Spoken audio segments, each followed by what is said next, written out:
How to verify your X account and verify your age. So first you want to open up the X application or the website, and then you want to click on your profile logo to go to your profile, and then click on settings and privacy.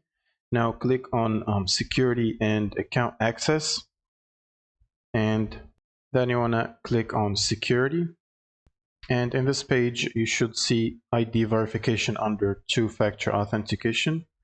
Then you can click on it, and you will be able to upload your government issued ID or whatever identifying documents you need to upload.